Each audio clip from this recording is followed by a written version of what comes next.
Today we're going to talk about magazines and ammunition, particularly geared towards beginners, new shooters, or people that have just been away from this for a while and don't quite know where to start. So we're just going to talk about different common forms of ammunition, their uses, their pros, their cons, their availability, and where to go from there.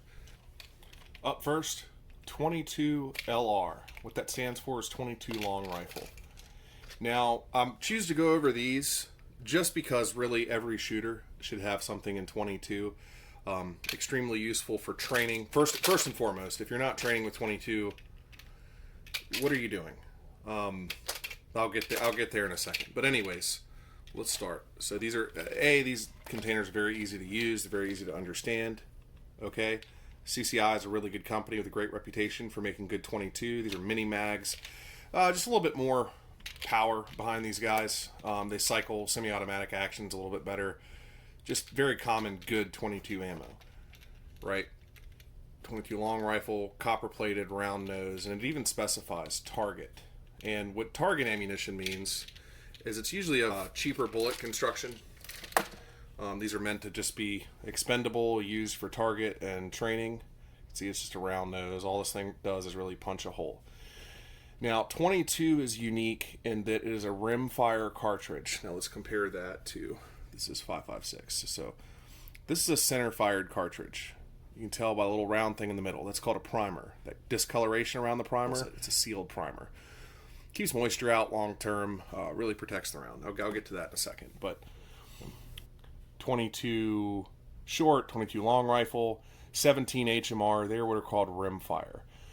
Now, rimfire cartridges are different in that the primer doesn't get punctured or pierced. The edge of the case gets smacked, basically, really hard, and that causes ignition.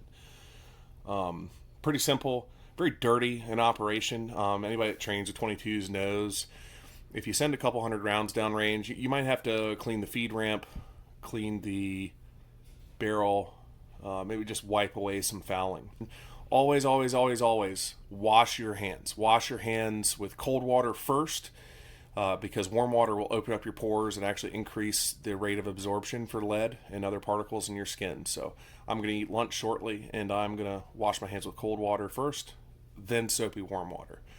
Just a little FYI for guys, especially if you're training a lot, shooting a lot. Lead absorption is cumulative, and it's something you want to minimize. So just a general good tip for 22. Now, this is target ammo. This is Winchester Super X PowerPoint, which is just whatever moniker they've assigned to it. But as you can tell, there's a hole here. And what that hole does is when this bullet hits squirrel, rabbit, whatever, when this bullet hits soft flesh, it expands and mushrooms out. Provides a larger diameter hole, doesn't pass through the target, transfers typically most of its energy to the target. And then I'll elaborate on this when we get into hollow points for defensive ammunition, handguns, rifles, things like that. Not so desirable for putting holes in paper or cardboard or just training in general, but these are great to have around, especially if you have property, you got to smack a squirrel or put an animal down or something. Just pretty good idea. Very cheap. 22 is so much cheaper than other ammunition as well. This stuff cost me $12.99, so $13 flat for 100 rounds. For context right now, it's early December 2023, 5.56. Training with this full-size round, every time I pull a trigger, it's 50 cents. Okay, so 100 rounds of this, 50 bucks. Okay, 100 rounds of this, 13 bucks. For the majority of training, guys, if you're training correctly, it really involves movement, drills, weapons manipulation, body manipulation. Going prone, it doesn't matter if you have a 22 in your hands or an M14. It just doesn't.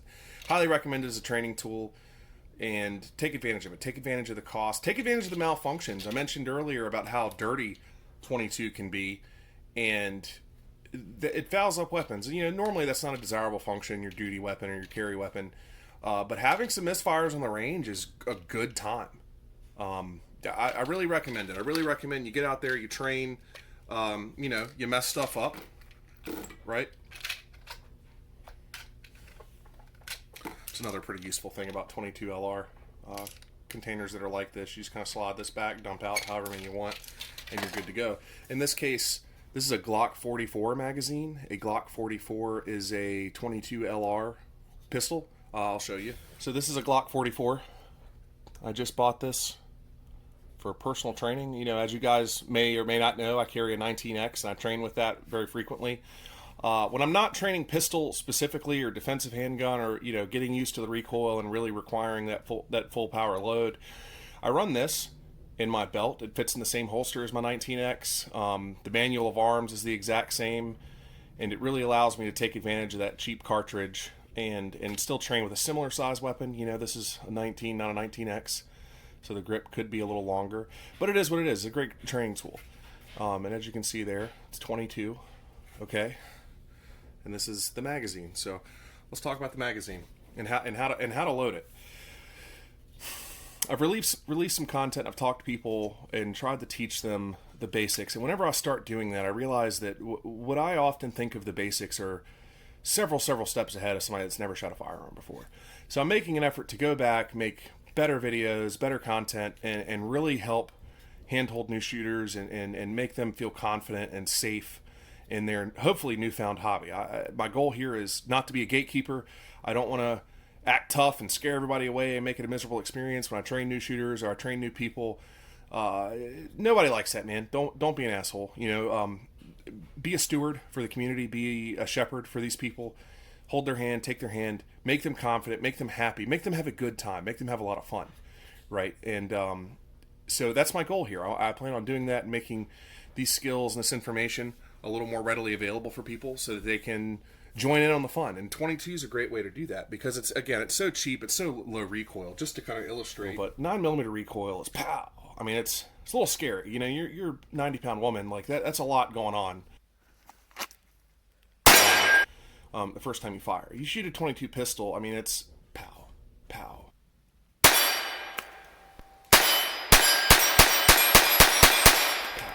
Right, it's laughable. I mean, you don't even need ear protection for like a full-size 22 rifle. Always wear ear protection. Yeah, hearing loss is cumulative and it sucks.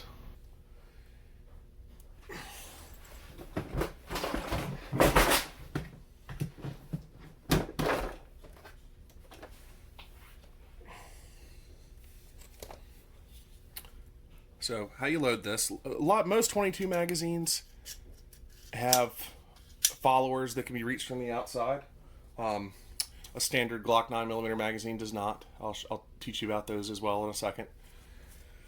But most 22 magazines do, right? And so if you note the direction it goes into the pistol, pay attention to the orientation of the ramp, the angle, right?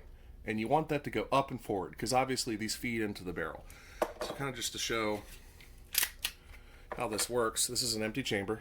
This is a clear weapon, okay? When I insert this magazine, it locks, right? If you do it wrong, figure that out pretty quick. Most magazines won't go in backwards, so there's really only one correct orientation. And you see there, the magazine will feed that round into the barrel. So that's a pretty simple understanding of the orientation of the direction of that bullet. Okay, so again, the round is going to feed out of the magazine into the barrel, so it's pretty simple. Just always make sure they're facing in the right direction. Now, because 22 rounds are kind of hard to handle, they're especially for me, I have literal Sasquatch hands.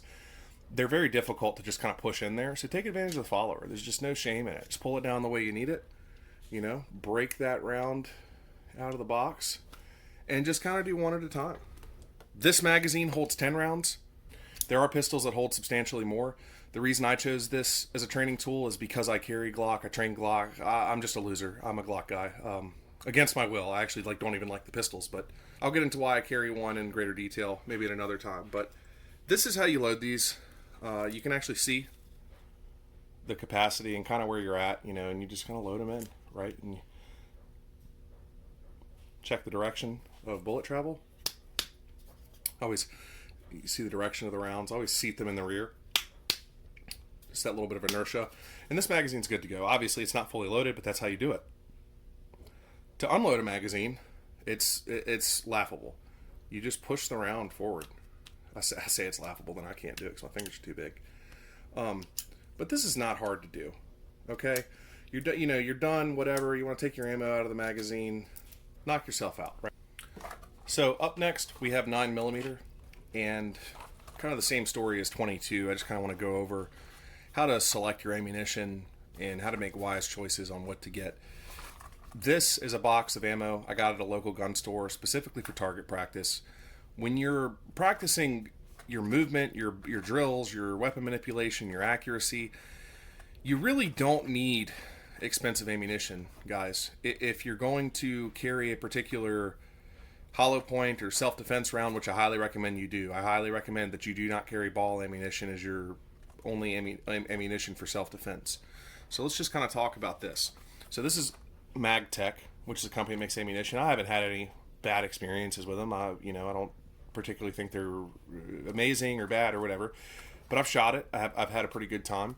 And let's go over the box and just kind of how to digest this. So really the big information you're going to look for. A lot of ammunition will sit on stores just like this. So this is how you'll see it, right? MagTech's the company name. Usually the biggest number you'll see an indicator on there is the capacity. This is a 50 round box of 9mm. Very common, probably the most common size of regular ammunition. Most defensive ammunition comes in 20 round boxes. You can get it in 50, 100, whatever as well. So let's talk about what we're looking at here. So 9mm Luger. 9mm Luger is also 9x19 or 9mm NATO, right? So don't be terribly scared of seeing a slightly different item, slightly different note, slightly different mark on casing. 9mm Luger, 9x19, 9x19 NATO plus P, 9mm NATO, 9mm Luger plus P. It's all the same. It's all the same. Now, getting into some of the other information on the box, 115 GR. Typically, it's not in parentheses. It's not that serious. But 115 grain is the bullet weight. Now, most practice 9mm ammunition you're going to get in the United States is going to be 115 grain. Small problem there. Most European spec 9mm pistols will run 124 grain, right? Slightly heavier, but in addition to that, NATO spec 9mm is a little hotter, a little more recoil, a lot more velocity to the bullet, and that's what's called 9mm plus P here in America. So just kind of be aware, you're running a military grade handgun, looking for duty ammunition, hollow points, HSTs, Spear Gold Dot, stuff like that. I'll talk about that as well here shortly. You really want 124 grain or higher, unless you're running like a 5-inch barrel, right? So there are some stipulations here and some numbers, and different guns work with different ammo, and I can be wrong on some and right on most or whatever. But I'm giving you broad strokes just kind of as a user. Now, if you're going to shoot stuff for training, 115 grain is absolutely fine. It's absolutely acceptable. Don't let anybody tell you different. It's fine. And if you have a malfunction, clear it. Practice your malfunctions, right? If you're running I'd say any reliable modern pistol, 4-inch barrel or better, Glock 19, SIG P320, VP9, literally anything, you're still going to cycle 115 grain fine. So really don't let it get you down. But if you're running a 5-inch barrel, 4.5-inch, 5-inch, 5.5-inch barrel, maybe you're Giga Chad with a super long Glock 34, you're going to be fine with 115 grain. And the reason being that lighter projectile takes off out of the barrel a little faster, right? And the longer barrel you have, the longer you can take advantage of that charge that's exploding and building up pressure behind the round. You get more velocity, it's a faster bullet. In really short firearms, like a Glock 19X, so this is my carry pistol. This actually isn't a super short pistol. This is a 4-inch barrel. And on any semi-automatic handgun, the barrel measurement includes the chamber, right? So this is only 3.5 inches long, whatever, and then the chamber is what makes it 4 inches. Be aware of that when comparing it to revolvers. So this is a 4-inch barrel. This thing doesn't jam. 115 grain ball. It just doesn't care, right? But my duty load is a hollow point, right? That's the hollow tip there. Okay, these are Spear Gold Dot 124 grain plus P. So NATO spec ammunition, very fast, very capable. This is a hot firearm, so I'm gonna keep my finger off the trigger. I'm gonna holster this weapon. So let's open the box. It's pretty simple. I've already shot some rounds out of this. And so this is how it comes. Obviously, it comes full. It comes full. So we're just going to grab one at a time. And we're going to talk about this guy. So you see in the back, similar to the rifle cartridge I showed you earlier, that little round guy, that's a primer. Okay. And there's also information back here. So if you ever find a loose round under the couch or whatever, you can always kind of read it. 9mm Luger, GBC. I don't really know what that means. Or CBC. I can't even see that. GBC. But it's 9mm Luger. So this thing's ready to yeet. Right? Throw it in any 9mm handgun, you're good to go. Now let's talk about it. There's multiple parts to this cartridge. The nose is the bullet. Right? The bullet is pressed into and crimped into the case. It probably sits somewhere in here, right? And it's sandwiched by the case on the outside. Inside of this is the case, this brass piece. Inside of here is all the gunpowder, right? And that's the primer. Now, when a firing pin, a striker, whatever, smacks that primer with enough energy, it explodes. It begins to propel that projectile. So this little guy is what you're sending downrange. It's really not that impressive in diameter when you think about it. Which leads me to my next lesson. When selecting handgun ammunition for defense, you really don't want to run ball ammunition. For most people, there's always extensive use cases, but this is very specifically dedicated to new shooters. You bought a Glock. You and I both know you're not good with it yet, right? You need an ammunition to stuff in your gun. Don't use this. Use this. So Spear Gold Dot in particular, it's a bonded core round. I'm not going to get into a really long lesson format here about what that means, but you can kind of see the leads exposed and the creases. So what happens is when this projectile is flying through the air and it smacks a predominantly water-based organism, i.e. a bad guy, in the chest, this will immediately begin to expand, right? So 9mm is 0.355 inches in diameter. Diameter is the distance across a round object. So it's not very large. These rounds and others, hitting in ideal environments, ballistics gelatin, which is very similar to a human body. It's not a one-to-one. It's similar, right? And there's typically no bone in it. This will expand to 0.71 inches, 0.69 inches, 0.65 inches. They're impressive. They double their size, right? So 0.65 inches is bigger than 0.45 inches. God's caliber, as many people jokingly call it. This is 45 ACP, 45 auto, 45 anti-cal projectile. That's a joke. It stands for automatic Colt pistol. John Moses Browning in the early 1900s developed this round literally to launch with the 1911 pistol. And it was a huge upgrade for what they had at the time. And what they had at the time was 38. Now, you hear me talk about and explain to so many people that 38 is just a phenomenal, fantastic self-defense cartridge and firearm, etc., etc. And it is. It really is. It's thin. It's effective. You can get 5 or 6 of them in a handheld revolver. They work with modern loads. Now, 38 at the time was loaded with black powder. It was very low pressure. It was very slow. Of course, they only had ball ammo. Ball refers to the projectile and its shape, right? So it just punches a hole, it's done. And based on where you hit in the human body, most of the time you're hitting timers, right? You blast a 0.355 inch hole through somebody's leg, just it's muscle tissue, it's a timer. And that's a slow timer, so it'll take a long time for that person to be combat ineffective. Through the heart, still a timer. Believe it or not, nobody understands this, but a determined adult male attacker, not even on drugs with a bullet in his heart, can still pull a trigger, can still be a threat, can still swing a sword, stab you with a screwdriver, punch in the face, whatever. The only guaranteed one-shot stop to a human being is a central nervous system hit, CNS hit, brain, spinal cord, things like that. Everything else in the human body is a timer. So GIs that were using these in 6-shot revolvers were literally dumping entire cylinders into drugged, crazy people that were sprinting at them with machetes. You can imagine that's an undesirable effect, right? By the time you get your handgun out in military application, you're already in a bad way. Your rifle's down, you're out of ammo, you're mid reload, whatever it is. There's a threat that's close and immediate that you need to make not a threat anymore. And 6 of these wasn't quite doing it, right? So they came out with 45, the anti-cal projectile. Please don't take that seriously. It's automatic Colt pistol. That's what it stands for. But obviously it's substantially larger in diameter than 38. It's also a little more modern. The powder's a little bit better, right?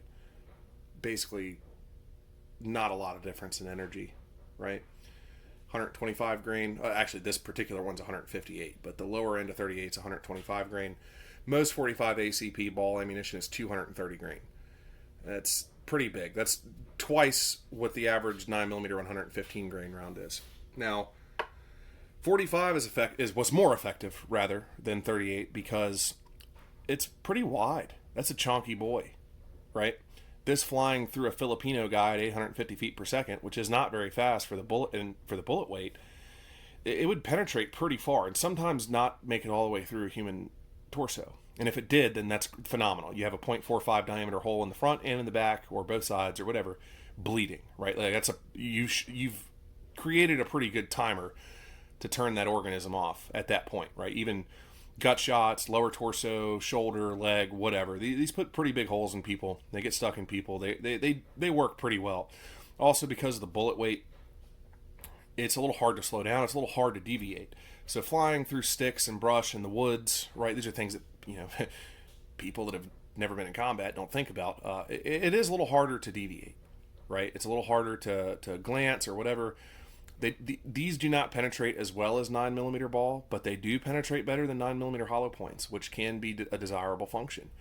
Really fat guy in a thick leather coat, 9mm 115 grain hollow point, you'll definitely penetrate. You'll break skin. If you don't hit a rib, you might get in there. You might not. You definitely ain't making it out the other side. 45 ACP might not make it through the other side, but you'll definitely be all up in that chest cavity. For cheap. 45 ball ammo is not expensive. It's just not. It's repeatable. It's consistent.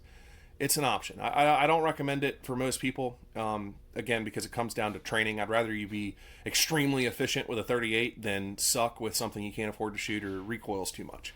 45 ACP does not recoil as sharply or snappy as people might think that's never shot it. 9mm is a higher velocity round. It usually, muzzle velocity is an indicator of what that round is going to feel like for experienced shooters. I know that a really snappy, hot plus P124 grain is going to, this is a 22, but just for example, a really hot 115 grain jacketed hollow point is going to be a pow, and I'm back on target. 45 ACP, it's different. It recoils, sure, but it's much more linear. And by linear, I mean like rearward in a straight line, right? It's more like a soft push. So it's boom, boom, right? Excuse the sound effects. But it's very manageable. It is. It's very manageable. Now, 45 hollow points are disgusting. They work well, they're heavy, they penetrate soft flesh and everything. They do really well. But would you rather have 13 rounds of this, right? Or 17 rounds of this? Regardless of what bullet hits soft flesh, right? You're talking belly shot, right? Barely matters. A little more bleeding, sure. If this is a hollow point, expands, stops on the target, transfers a lot of energy, great, sure. It's not lethal. Like knockdown power is a bit of a myth, right? Like trust me, you take a 44 Magnum 180 grain soft jacketed hollow point to the chest, you're gonna eat shit. You're gonna fall on your back. I'd be surprised if any grown adult man would be able to take that level of energy to the face out of like an 8-inch barrel 44 Magnum. Holy shit. But really, barring very specific instances, you really need to think of bullets as hole punchers. That's really all they are. That's all they do. They only damage what they hit, right? And so let's get back into the philosophy of training. Now, You have a guy that trains 10,000 rounds a year with this, can hit headshots, keep all of his rounds in the lungs and heart tissue, versus a guy that trains 500 rounds a year and gets 2 or 3 gut shots, like whatever, right? Like what's the better option? Like obviously the guy that trains, right? So that's what it comes down to. I highly recommend 9mm to most shooters. It is smaller than 38, but much more modern. So just for context, 38 non plus P, which this is roughly 18,000 psi of pressure. Plus P 38's 20,000 psi, right? A little bit better, a little more modern. Any carry ammo you have in 38, you should have in plus P. If you don't, you're wrong.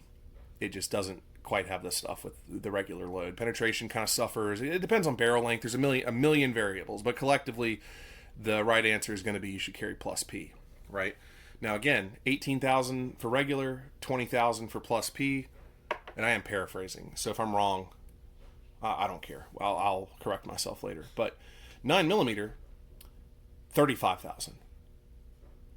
You heard me right. So 20,000 for plus P, 18,000 for regular, 40,000 for plus P, 35,000 for regular.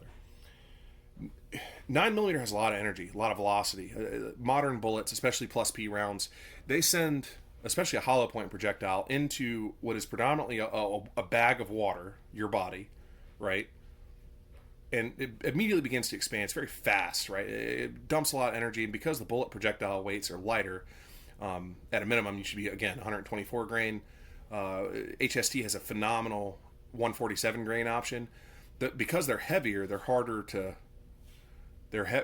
slow down passing through flesh, right? So you can get absolutely desirable FBI spec penetration on a human target with really good 9mm defensive loads, 12 to 18 inches, and no over penetration. They expand to more than double their size. Fantastic option. So there's just some differences between 9mm and 45, right? If you're going to go suppressed, 45. If you don't own any semi-automatic handguns just yet, this is your only answer. This is your only answer, 9mm. The only exception here would be if you have no handguns, I would highly recommend you get a 38 carry revolver with, federal hollow points or short barrel specific hollow points, and you get a snub nose revolver. I already have a video up on why you need a snub nose revolver. So go watch that, please. Good info. So again, going over the size differences of 45 and 9mm, there is another contender. And that is 40 Smith & Wesson. 40 short and weak for those of you that like bad dad jokes. But 40 Smith & Wesson. Now, a lot of people believe in 9mm over 40, and that's fine. I'm not gonna argue with you. You're right for a lot of reasons, but very simply put, not all reasons. Okay. 40 Smith & Wesson. Obviously, you can get fantastic hollow points, right? Like you can get spear gold dot hollow points, you can get HST. Like there's a lot of options there. But the beauty of 40 Smith & Wesson is because it was cool for so long, and now it's not because everybody on the internet says so. It's very cheap. You can actually, even though it's a bigger bullet, you can get surplus 40 ammo. I mean, just at fantastic deals. And here's the advantage, guys. This flat profile on the nose, you can see how it's still tapered down. This is called SWC, semi-wad cutter. Right, a full wad cutter would be the same diameter at the nose as at the rear, right? The semi-wad cutter for feeding, right? Like shoving itself up into the barrel of a pistol. This is a more reliable option. Now, so if you're running 40 Smith & Wesson, even if you can't afford hollow points or you're just dealing with what you find day to day, I don't know what your situation is, it performs very well. It's 180 grain typically. That's like the average bullet weight. It's very hard to stop. And because of the flat nose, this guy tracks through bone and flesh and trees and sticks and car doors and windshields and whatever else. In real world application, you're not on a flat range in 70-degree weather with flip-flops shooting into a bare ballistic gelatin. Okay, your problem, depending on your occupation, where you live, whatever, might be through a windshield, might be through 2 car doors. It might be through drywall and brick. It might be through a number of things. This round will outperform 9mm and 45 ACP consistently getting through those barriers, right? and mushrooming and yawing, and it'll still deform because that flat nose. You hit light cover, sheet metal, windshields, things like that. Like you're creating an irregular shaped object that's going to travel through that body. It does very well, very respected. Anybody that tells you this round sucks, go ask GWAT guys that rocked Glock 22s and get back to me. And understand there's a use case for everything. I like 40. I'm a giant guy. I don't have a problem with the recoil. It's barely noticeable to 9mm for me. And I thoroughly enjoy it. I shoot it often. I maintain a stock of it. I like it. I talk positively about it. It's a fantastic option. If you're a decent sized guy, like especially if you're on a budget, man, you can get a law enforcement trade-in Glock 22 for $300. Fantastic pistol, and in addition to that, you can put it at conversion barrel in one. I have a conversion barrel in mine, right, where I can literally shoot 40, run out of ammo, pop the slide, put the new 9mm barrel recoil spring in, and then put a 9mm magazine in it, and I'm rocking 9mm. Right, you can't do that with a 9mm handgun. You can't go up because of the breech face size and the barrel and other stuff. I'll talk about that in another video. But starting with a Glock 22. And getting a $100 conversion barrel and like a $10 recoil spring, you now have 2 calibers in one handgun. You're in for under $400. You get the law enforcement trade-in Glock 22 in 40. You can shoot 9mm. You can also shoot 357 SIG, which is basically this size case, neck down the 9mm. But that's a dying round, in my opinion. I think it's a fantastic round. I just think it solves a problem that didn't really exist. But that's still another option, right? Like that ammo can be had for cheap as people don't shoot it, and it becomes less desirable, right? So you can get it for a better price. That's another option. You can buy a Glock 22, be able to shoot 40, 9mm, 357 SIG reliably out of that gun, right? Magazines being the only difference. 40 Smith & Wesson magazines will feed 357 SIG just because it's the same case. And then you need 9mm magazines to feed 9mm. But what a great option! You get both calibers, a lot of capability. I recommend it. Now let's talk about the elephant in the room. All handgun rounds are ineffective. It is a much healthier thought process for you to think that and be fearful of not being able to stop a shot in a lot of rounds than it is to be overconfident. You do your double tap because you're used to it at the range, and it doesn't work. And it won't. I promise you. Even with good hollow points, if you don't hit the spine or the head on a motivated attacker, it's not going to put them down. It's just not. I might roll some B-roll of, maybe some family-friendly police interactions that'll show the lack of efficacy out of handgun rounds. No! Put it on! Shots fired, Central. Shots fired. Put it on. Hands on your back. Ah, no! Get on the ground! Get on the ground! No! Get on the ground, man! Tase him! No! The purpose of your handgun is to be concealable or to fight to a rifle. Like, that's it. I don't care what literally anybody else says. Handgun rounds are ineffective. You should plan on one shot not stopping that problem. And you might be pleasantly surprised. God forbid you have your first self-defense shooting, you pump 4 in him, maybe he starts going down first or second shot. Like, that's like good job. You stopped your threat, you're lucky. But you need to train and consider that when that happens and you need to pull your firearm in defense of your life, that it's going to take the entire magazine. It's just unfortunate. Don't be stupid. Like, they go down 2 or 3 shots in and you're just sitting there, pow, mag dumping into a lifeless corpse. Don't do that. That's just, everything about that is wrong. But you should plan on high capacity and being able to stop that threat. But ultimately, handgun rounds are ineffective. It doesn't matter if it's 45, doesn't matter if it's 9mm, 40. You still need to plan on multiple shots. A minor exception to that being a 6-inch barrel, 357 soft jacketed hollow point plus P. That causes bad days. 158 grain, like really hot 357 through a pelvic girdle. They're never walking again, even if they live through that. 44 Magnum, obviously it's even more powerful. It's even more ridiculous, but most of you don't have the stature to wield such a weapon effectively, so I wouldn't recommend it. I do recommend an auto-loading cartridge. I recommend 9mm, 40, 45 ACP, and 38 special for concealed carry handguns. And that seems odd. Why would I recommend 38 special when I just talked about how ineffective it is? Well, 38 works really well in revolvers. It just does. It's designed to be slow. The bullet profiles are designed for short barrels. They typically expand very well. It's just kind of 100 years of figuring it out. I don't really know how else to say it. It works, right?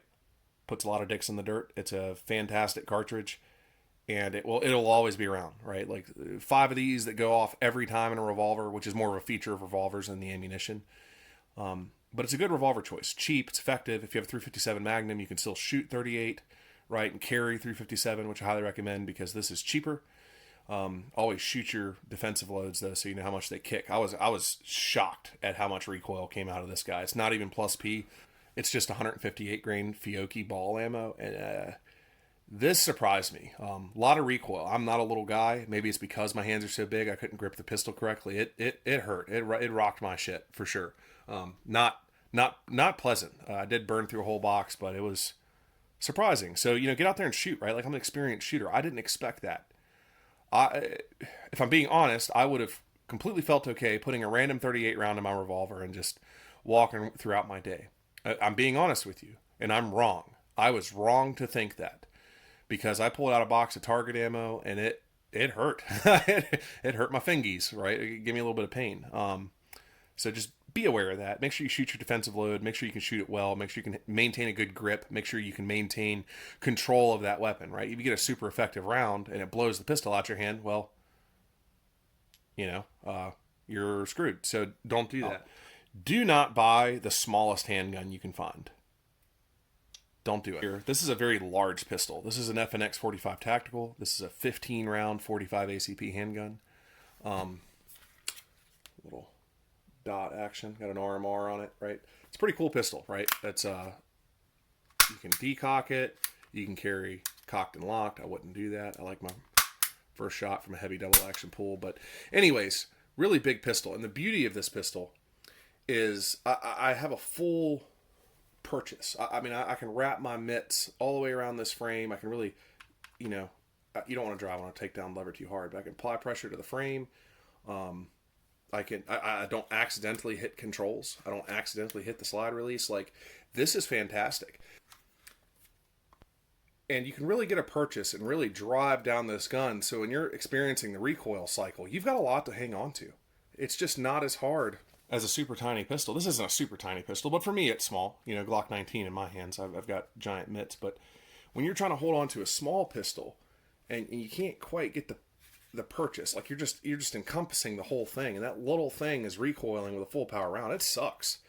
It's much more difficult for me to shoot a tiny pistol than it is a full size 45. So food for thought. Think about it. Make sure you can get the biggest pistol that you can shoot well, the small enough that you can conceal. If you're looking for a concealed carry pistol, Glock 19 is a great place to start. I don't really recommend the Glock 26. It's so short. I can't even fit 2 fingers on the grip. It's literally like this size. It's awful, and also a shorter barrel. So just be mindful of that. Get yourself something you can really get a purchase on, that you can really drive down and manage recoil. So something to think about. As far as loading magazines goes, they're pretty universally the same unless you get into like helical magazines or drum magazines and stuff. But for the sake of our conversation, it's just unnecessary. So this is a Glock 19X magazine. Okay. These are little witness holes so you can see how much ammo is in it. This is a 17 round mag. Okay. That's the floor plate. This is what's called the follower. Okay. You can see it's metal inside and it's polymer coated. This is how Glock magazines are. Don't let the plastic fool you. They're shockingly reliable. I have had an experience where I've had a swollen mag in the field. It might have been some dirt in my pistols, dirty environment. And I did have to grip it and like literally yank it out of the pistol. It's the only problem I've really ever had with Glock magazines. Now, similar to the 22, right? You can kind of see the angle, the orientation. You want the that's a 40. You want the bullet facing the direction that it's going to feed. And so here's how I do this. Everybody does this differently. I know I've got big hands. Maybe I'm cheating. Some people use the loaders that push the follower down for you. I think they're just gay. I don't know what to tell you. I just think that if you're an adult man that can't handle the resistance of a magazine, spring loading a magazine, then you should make better choices. drink a glass of milk. I don't know what to tell you. I think it's weird that you can't load magazines all day. But really how this works, okay, I like to get my thumb up here. This is my left hand, right? The magazine's facing inward. And I like to brace my thumb, just like right there up against the feed lip. And I push the round in. And, if you're just doing it like this, the first round's not hard, actually, so I'm not even going to show you that one. If you're just dumb and you don't understand physics and you're like, oh, this sucks. Brace your finger, push it against your finger and into the magazine. So again, brace your thumb right here at the feed ramp, okay? And push it in all the way to the back, right? And you want to seat those rounds to the rear. I've only put 2 rounds in, but here, I'll put another couple in so you can see the witness holes. So you can kind of see. So I didn't count, but 6 rounds, right? You can see the rounds move. So good indicator, IDPA guys overtrain this, in my opinion, so I'm not a super big fan. But what they'll do, actually, fun fact, my 22 Glock will fit these. USPA shooters, IDPA shooters, they'll shoot their course, and they always check their mag, right, and pull it out. And that's fine. I'm not hating on that. It's obviously important for competition, but beware of that training scar. You should do your best to be cognizant of ammunition, the weight of your firearm, and when to reload. And there's different types of reloads. I'll do a whole video on reloading.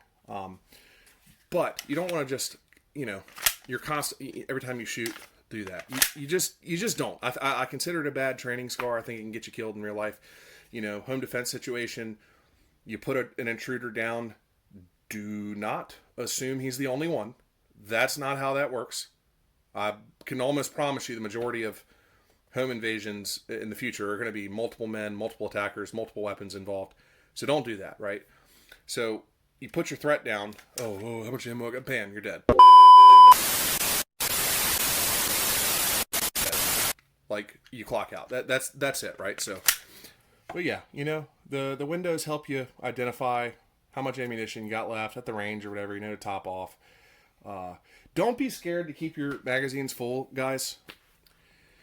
There's a lot of conflicting information out there, but the reality is, I'm going to give you the short version of the science. Cycles wears out magazines. The number of times it compresses that spring and releases that spring, that counts towards magazine wear. Much more so than leaving it slam full. That's just reality. It's the technology, the metals, the metallurgy, and everything else. Now, if you load a mag 50 years from now, yeah, it's going to have diminished spring capacity, etc. It's just a thing. But there are literally steel 1911 magazines that were loaded during World War II. People find, they slam them in a gun, and they fire. The gun sucks. 1911s jam a lot. Man, this thing's a piece of shit. Typically, not really good ones, but cheap, shitty ones. They're just not the best design. So the magazines are survivable. Now, is that like a duty-worthy magazine? Would I trust my life to that? No. You should store your ammo, your defensive ammo. You should have, at a minimum, 2 loaded magazines at any given time if you're a new shooter. If you're carrying concealed, I highly recommend a separate magazine carrier. I'll go over some gear with you guys at some point, some recommendations. But have 2 magazines. Like, at a minimum, you need 1 in your gun and 1 on standby. So if you're a new shooter, you have 1 firearm to keep on the nightstand. It should be loaded. I'm not going to argue with you. It should be chambered, right? There should be a round in the chamber. And you should have a spare magazine. And in those magazines, you should keep them full. You should keep them full of duty-grade ammunition, hollow points, not ball ammo, right? Ball ammo can, especially in a self-defense situation, can over-penetrate your soft target, hit a bystander, go through a wall, hit your kid. It's just a bad day. You don't do that. So carry hollow points.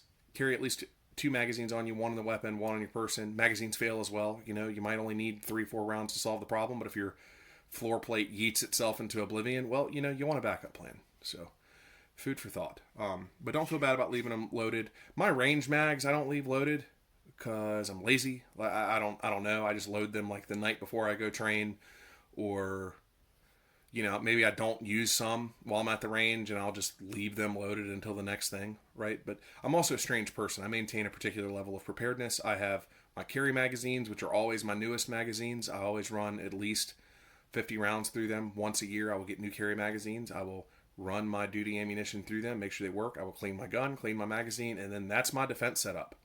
Like, that's it. I don't touch them. They stay loaded. They stay loaded for a year. I don't have problems. I then take those carry mags and I rotate them into training mags. Okay. And like, this is a training mag, right? Like, you can just tell she's had some miles on her. This thing's seen a lot of booms, right? And so these I wear out, no problem. I don't care. They function fine. And if you have a bad magazine, like if this guy were giving me problems, I'd take a Sharpie and I would write bad. Right? I actually have a 1 to 5 numbering system. 5 is, I won't even write a 5. I'll just throw it away. I'll draw an X on it. Right? 4 means it's like okay for training. 3 means it's okay for training. 2 means it's okay. I've had like 1 failure with it. 2 means nothing to me. And a 1 means I've never had a failure. So like this magazine in particular, I've never had a failure. So what will end up happening with this is it starts its life as a carry magazine. Okay, my flush fit 17 rounder. At the end of its life, when I upgrade, this goes to training mag. And this magazine has survived a lot. And so what this magazine's about to get is a new magazine spring. And I'm going to double check the follower. Look, again, the follower is what touches the bullets.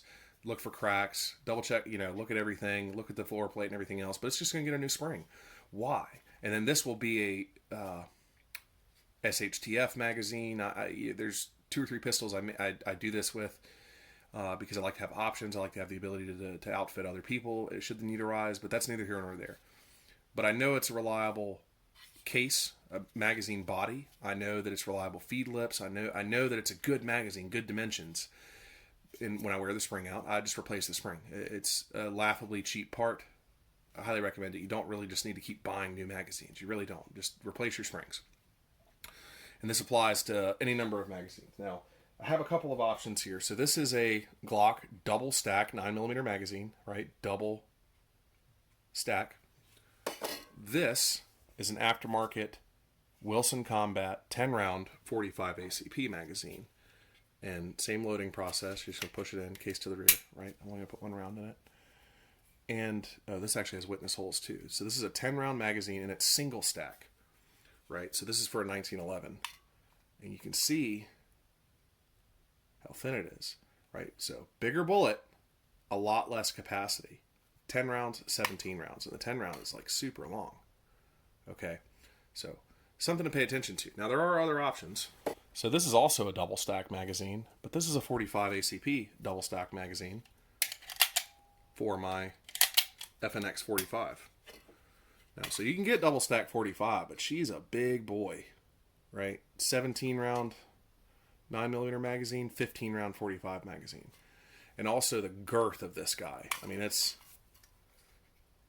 might not reach the bottom of a tuna can, but it'll wear the sides out. I mean, I can't tell you how large my hands are, but I could probably pick you up by your face, right?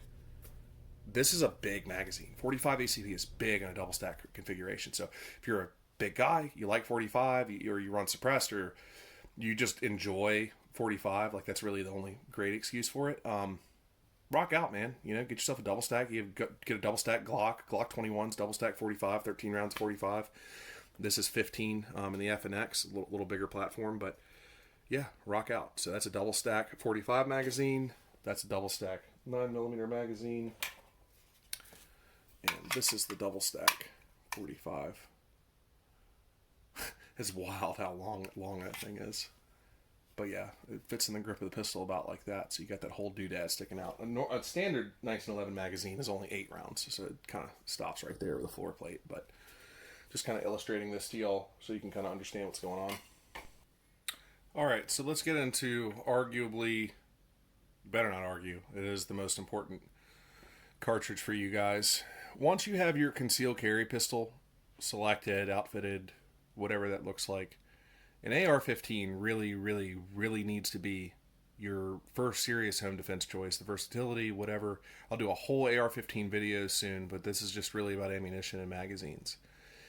So this is 5.56 by 45 millimeter NATO. 223 Remington is similar enough, but 5.56 by 45 NATO is higher pressure, typically has better defensive loads, etc., so on and so forth. All 5.56 rated rifles can handle all 223 Remington. Not all 223 Remington rifles can handle 5.56. So, food for thought, right? But if you have an AR-15, I can almost promise you it's rated for 5.56. So, Let's talk about it. This is M855A1, which is military spec 62 grain steel core projectiles. Some people call these armor piercing. They're not really armor piercing, but they'll pierce a lot of shit, including you. So be very careful with where you point these things in a full length rifle. Now, an AR-15 in particular is very barrel length dependent on terminal effect, but again, if you're a first time buyer, you're a first time AR-15 owner, you should just get a 16-inch rifle. Going shorter is some legal stuff that I'll discuss at some point, or you can go find that content elsewhere. But 16 inch is a really good all-around rifle. You don't require much special paperwork. It's not an SBR or short barrel rifle. It's not so long you can't use it in and out of a house. It's just a good multi-purpose barreling. So I highly recommend that. I highly recommend a 1-in-7 twist. Probably most duty ammunition, defensive ammunition, whatever is going to function really well with heavier rounds, 62 grain, 77 grain, stuff like that, out of a 1-in-7 twist. 1-in-8 is even more desirable if you plan on going with M193, which is a 55 grain version of this, and like varmint loads and stuff like that. It does open some doors for you. You go 1-in-8 twist, you do a little better with the lighter grain stuff, but 1-in-7 is really, really good for M855, Mark 262, which is a 77 grain Sierra Match King round, very, very effective. But this is a good stock option. If you're going to buy a bunch of ammo and stock up on it, this is pretty effective. I mean, they last a long time. It stores well. It's NATO military ammunition, readily available, pretty consistent. Not super accurate, not super inaccurate, not extremely effective against soft targets, not ineffective. Just kind of for a comparison, this is a 9mm round, right? And although the diameter of the bullet is, substantially smaller, right? Quarter inch. It's basically a 22 diameter round versus a .355 diameter round, right? 1,200 feet per second. 3,000 feet per second.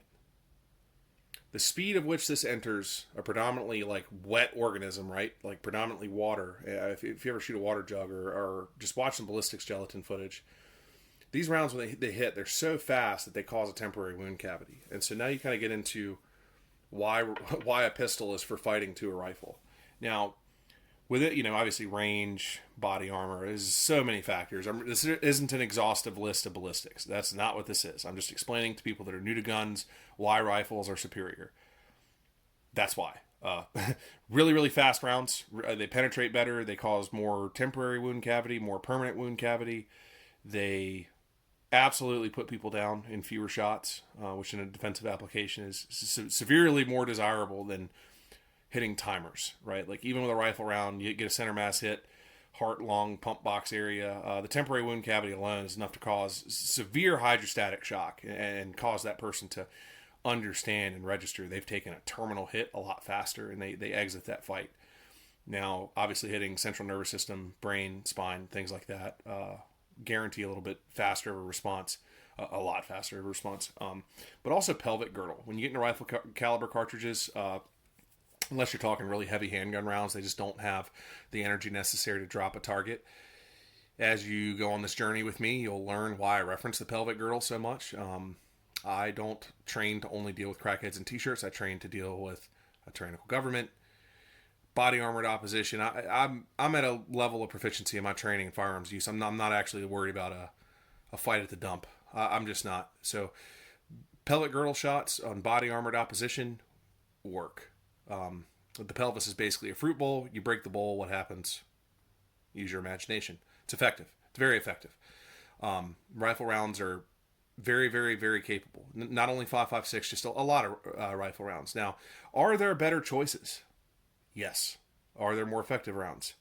Yes. 308 hits a lot harder. However, 20 rounds of 308 is heavier than a 30-round magazine full of 5.56, and they're the same size, right? So you're talking, really what it comes down to, analyze most small arms engagements and skirmishes throughout the 21st century and 20th century as well. Ammunition wins gunfights. The guys that run out of ammo, I don't care how effective their rounds are, they die. It's pretty simple. Those that can sustain the firefight, pin their opposition, shoot, move, and communicate. I will say that literally a million times throughout my videos. Shoot, move, and communicate. You can do a lot more of that with a lot more of these with still a capable round, right? Is it ideal? No, but you can carry a lot of it. It's cheap. It's available. You can train with it. You can kill a deer, kill a dude, defend yourself, hunt. Very, very effective. A lot of hegemony. United States military uses this round. The United States military, police use these magazines, these rounds, whatever. I recommend it. So let's talk about a couple magazine options. So first, let's talk about PMags. Polymer, plastic. They're fantastic. I have a lot of these. I use them for training. Personally, I don't trust them for it irks me. They are plastic. They're not perfect. They're extremely durable. Realistically, you should have zero qualms about buying these, keeping them loaded, whatever. They're fantastic. This is a Gen 2. I do recommend the Gen 3 or the windowed PMags. Again, I just use these for training, so I don't care. I drop these, huck these. I'm shocked that this isn't scarred. This must have been hiding from me, but I usually huck them through the woods, whatever. They're very cheap. They're $10, $11 a piece. They're replaceable. They're repeatable. They're fantastic magazines. Now, one thing about PMags, I don't like to leave AR-15 magazines in particular fully loaded, because when they're fully loaded, you really can't push down on it at all. And when you insert that magazine up into the rifle on what's called a closed bolt, it's just a lot of resistance. You'll get like a half click and it'll fall out. Or it'll click, you think it's there, but you shoot one round and it falls out. I always run 28 rounds in my AR-15 magazines.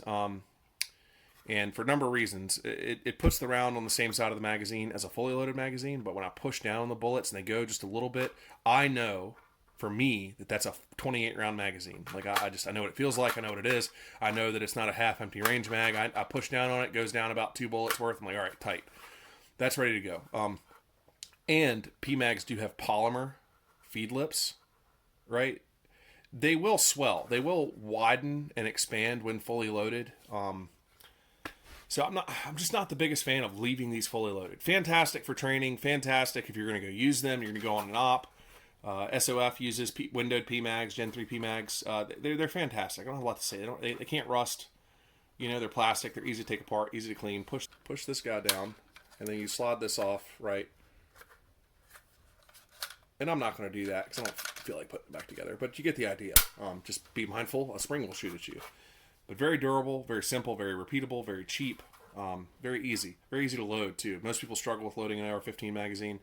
It's not that hard, guys. So you take the cartridge, right, and you push down. Yeah. To unload, you basically just drive the round forward, slide it forward, you're done. But PMags are fantastic. Highly recommend them for training tools. Highly recommend them for getting used to your weapon system and having some extra mags. These are pretty cost effective.